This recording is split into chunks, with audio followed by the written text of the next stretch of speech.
nggak mau bikin runyam semuanya. Kalau kayak gitu, yang mukanya kayak aku juga banyak kan gitu. Jadi ya nggak mau yang itulah, udah pernah lah, udah lewat gitu. Maksudnya yang begini udah jadi ya udahlah, ya sama lah gitu. Terlihat dari situ, sebetulnya tidak ada sebuah bahasa tubuh, ekspresi, atau penanda apapun yang membuat dia kelihatannya seperti misalnya nutup-nutupin sesuatu, ragu-ragu, atau misalnya katakanlah ada hal-hal yang kemudian dia takut untuk cerita, enggak. Cuman memang ada ketika di beberapa bagian ketika dia bercerita nunjukin bahwa ya, tai lalat segala macam, pas kemudian ini nggak di flip dan sebagainya. Itu ada beberapa penanda, misalnya megang daerah sini, terus kemudian ada beberapa yang terlihat lah kayak gitu. Tapi penanda apa? Penanda bahwa dia agak tertekan, stres. Nah, tertekan atau stres ini memang salah satu penanda terjadi misalnya disepsi salah satunya, tetapi juga bisa bahwa muncul karena dia memang di bagian itu nervous. Kenapa? Kita tahu lah netizen Indonesia begitu ditunjukin bahwa ini saya tirus segala macam, itu pasti akan jadi bahan nanti. Akan dicari sama orang, wah tirusnya gini, wah teori-teori yang luar biasa itu keluar semuanya. Gitu ya. Nah, dan wajar kalau dia tertekan di bagian situ. Memang ketika di awal buat saya ada sesuatu hal yang agak menggelitik buat saya. Ada kata-kata yang buat saya, aduh kenapa sih perlu ngomong kayak gitu? Yaitu kata-kata bahwa dia bilang karena nggak ada klarifikasi dari salah satu pihak gitulah misalnya, kemudian maka dia perlu melakukan klarifikasi. Ada dua nih, satu ya klarifikasi aja, nggak usah perlu kemudian nunjuk pihak lain, nggak klarifikasi harusnya begini begitu dan sebagainya. Yang kedua kemudian ya kan ada dua cara klarifikasi, lakukan klarifikasi aja dengan cara tadi, atau laporin aja ke pihak yang berwenang. Nah, ketegasan itu sebetulnya muncul di akhir. Buat siapapun, saya udah klarifikasi ya, buat siapapun istilahnya gitu, bahasa tidak langsungnya, saya udah klarifikasi buat siapa yang masih tanda petik nerusin omongannya selama ini bahwa saya terlibat segala macam, dan itu ada hubungannya dengan keluarga, hubungannya dengan omongan tetangga dan sebagainya, kita akan berhadapan dengan hukum, istilahnya gitu. Ya, atas dasar misalnya pasal pencemaran nama baik. Itu kan udah cukup sebetulnya. Buat apa kemudian ada statement yang mengatakan bahwa harusnya ada klarifikasi dari sebelah segala macam, itu malah kemudian membuat seolah-olah jadi kayak mendiskreditkan bahwa seolah-olah yang pihak yang sana itu memang benar dia adalah salah orang yang pelaku.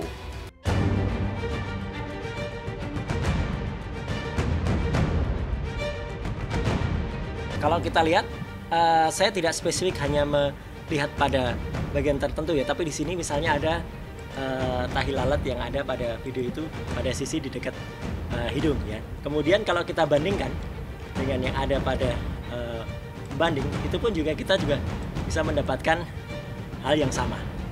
Jadi artinya adalah memang di situ ada tahi lalat, tapi sekali lagi jangan hanya menggunakan satu parameter ya. Dalam uji perbandingan dengan menggunakan matriks itu saya lihat di sini pada warna mata ya. Kemudian juga bisa menggunakan parameter yang lain, bentuk mulut. Meskipun ada juga perbedaan misalnya pada bentuk alis. Apa yang ada ini kemudian diskor semuanya. Ya, mata dibandingkan dengan mata, hidung dibandingkan dengan hidung, mulut dibandingkan dengan mulut, lebarnya juga kita ukur ya, apakah itu dimungkinkan persamaan atau tidak. Karena juga harus kita berhati-hati karena jangan sampai kemudian apa yang sudah kita cek ini berbeda. Ini yang kemudian memunculkan hasil yang kita sebut hasilnya adalah 72%.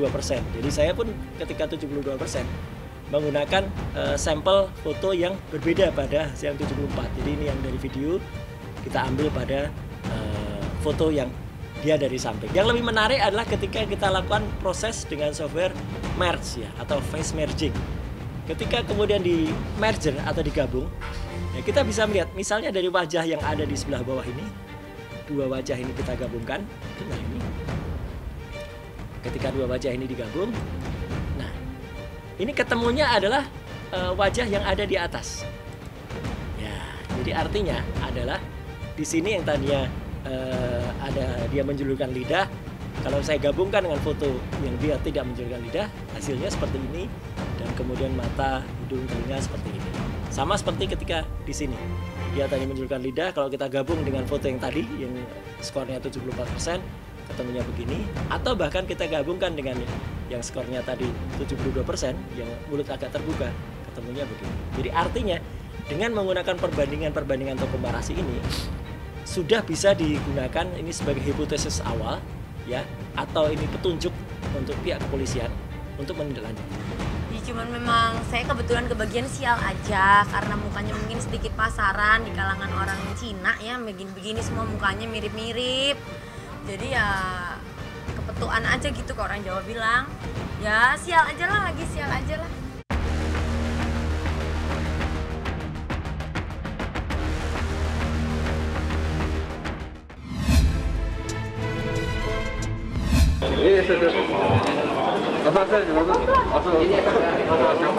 Ntar gua ambil surat dulu, belum bawa surat. Hah? Oh, bawa balik. Tapi sekarang posisi di sini. Bolak balik karena apa tuh, Bang?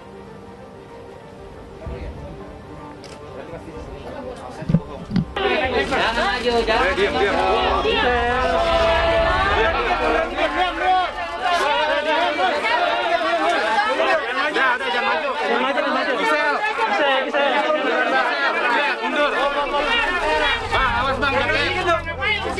Mundur. Ya, mundur.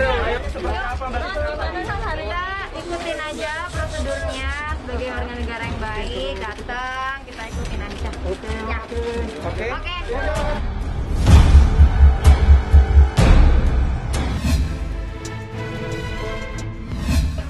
Harus didalami oleh Polri adalah bahwa kalau apa yang saya baca di media sosial dan media massa, bahwa ini direkam oleh kamera ponsel yang bersangkutan. Berarti disimpan di dalam perangkat milik pribadi yang bersangkutan. Bukan tidak mungkin penyebar luasannya juga melibatkan yang bersangkutan. Apalagi kalau kita bandingkan misalnya jurisprudensi berkenaan dengan ini kasusnya Ariel misalnya. Zaman dulu waktu itu saya juga termasuk yang memberikan keterangan ahli berkenaan perkara ini. Yang bersangkutan itu dia akan dianggap ikut menyebarluaskan pornografi tersebut karena menyimpan gambar pribadi itu di tempat yang bisa diakses publik.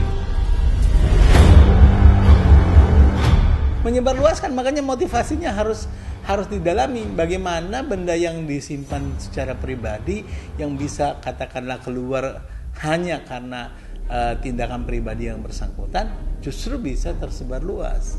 Kan begitu.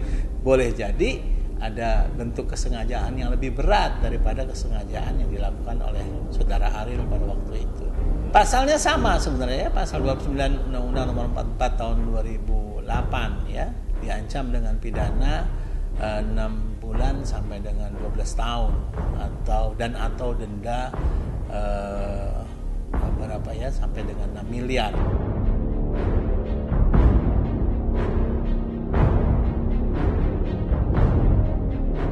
Kalau yang membuat juga ikut menyebarluaskan, maka dia diancam lebih berat daripada yang menyebarluaskan. Mestinya begitu. Dia kan dua perbuatan. Perbuatan membuat dan juga perbuatan menyebarluaskan. Bahkan karena dia membuat dia sendiri sebagai modelnya, tambah satu pasal lagi gitu ya. Pasal sebagai model dari pornografi. Ini diancam pidana sampai 10 tahun.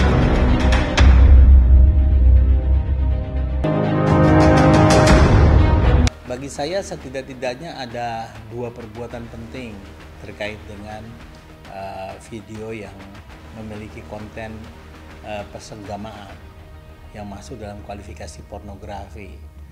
Yang pertama adalah perbuatan membuat video tersebut. Kalau yang saya baca dari media sosial, nampaknya orang-orang yang beradegan persenggamaan di dalam video tersebut itu adalah juga mereka yang merekam sendiri adegan tersebut. Jadi tidak seperti dialog kita malam ini di mana saya bicara lalu ada Anda yang merekam, kan begitu. Ini kan dia sendiri yang membuat, yang memproduksi gambar hidup pornografi tersebut. Nah, yang kedua adalah perbuatan menyebarluaskan. Nah, sifat dari perbuatan menyebarluaskan adalah kelanjutan dari perbuatan membuat. Jadi tidak mungkin ada orang yang menyebarluaskan tanpa ada orang yang membuat pornografi. Kebetulan dalam hukum kita, dalam undang-undang pornografi, baik perbuatan membuat atau memproduksi dengan perbuatan menyebarluaskan itu diancam dengan ketentuan pidana yang sama, di dalam pasal yang sama, dalam norma larangan yang sama, cuma sifatnya alternatif saja. Nah, artinya perbuatan membuat dan menyebarluaskan ini equal, setara, sebanding gitu ya. Sehingga menjadi pertanyaan oleh publik sebenarnya ketika misalnya pihak Polri baru menetapkan tersangka orang-orang yang diduga menyebarluaskan. Kenapa tidak yang memproduksi dulu? Kenapa tidak yang membuat dulu yang kemudian ditetapkan sebagai tersangka? Karena justru orang bisa menyebarkan konten porno ini karena ada yang membuat. Jadi dari sisi ini menurut saya ada hal yang perlu diperjelas oleh pihak Polri kenapa penetapan tersangka baru tertuju kepada orang-orang yang menyebarluaskan pornografi ini. Ya, kalau yang ditetapkan sebagai tersangka adalah orang yang menyebarluaskan, maka dia menjadi saksi bagi perbuatan menyebarluaskan itu. Cuman kan yang menjadi titik harus didalami oleh Polri adalah bahwa kalau apa yang saya baca di media sosial dan media massa, bahwa ini direkam oleh kamera ponsel yang bersangkutan. Berarti disimpan di dalam perangkat milik pribadi yang bersangkutan. Bukan tidak mungkin penyebar luasannya juga melibatkan yang bersangkutan.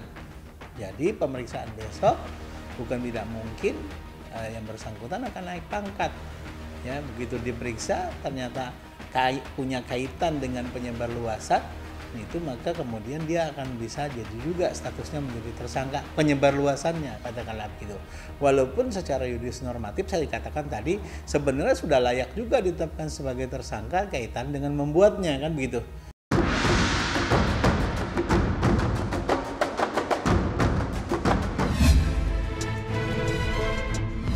Kapasitasnya saudari GA itu diperiksa sebagai saksi terhadap 2 tersangka yang sudah kita lakukan penahanan. Siapa 2 tersangka tersebut? Pertama adalah saudara PP dan saudara MN. Dia itulah yang masif ya melakukan penyebaran sesuai pasal 27 ayat 1 di untuk pasal 45 di Undang-Undang ITE. Saksi kapasitasnya. Kita juga akan mengundang saksi ahli untuk forensik wajah yang ada di video itu, untuk bisa kekuatan hukum untuk para penyidik. Wajahnya, terus semua alat-alat yang bahan-bahan yang ada semua dalam video tersebut. Itu baru kita akan memanggil. Secepatnya akan kita lakukan pemanggilan, itu kita buat cepat. Ada 1 akun lagi yang sementara kita profiling, yang sangat masif juga, masih kita lakukan pendalaman ya. Tetapi yang dipanggil apakah sudah pasti dia tersangka? Belum tentu.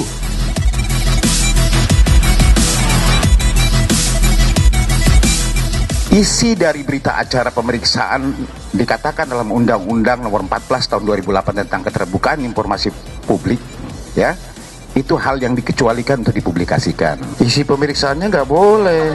Ya bisa saja dipanggil lagi nantinya, kan betul. Kapan aja bisa, untuk BAP tambahan bisa dipanggil lagi, kurang kita panggil lagi, boleh ya. PP itu 26 tahun, yang MN itu 24 tahun. Termasuk nanti juga siapa sih yang di dalam video situ, ini juga masih didalami ya. Jangan kita berandai, ajas praduga tak bersalah.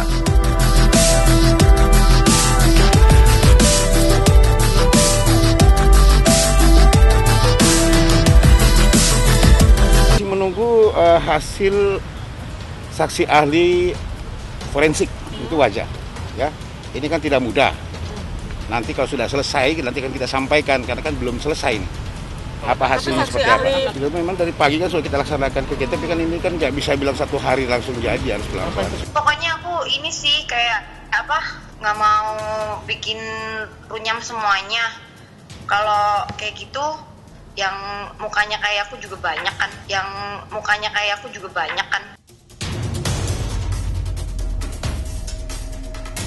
Saksi juga ada 2 saksi yang saya katakan kemarin, yang sudah sementara silakan pemeriksaan. Saksi menyangkut masalah akun yang ditahan ini, kan jadi saksi, termasuk saudari G kan juga jadi saksi menyangkut akun. 2 akun yang masif yang sekarang sudah dilakukan penahanan untuk kelengkapan berkas perkara. Saksi ahli itu ada 3, kemudian saksi pelapor dan saksi ini ada 2, ya, tambah saudari G, tambah 2 lagi nih.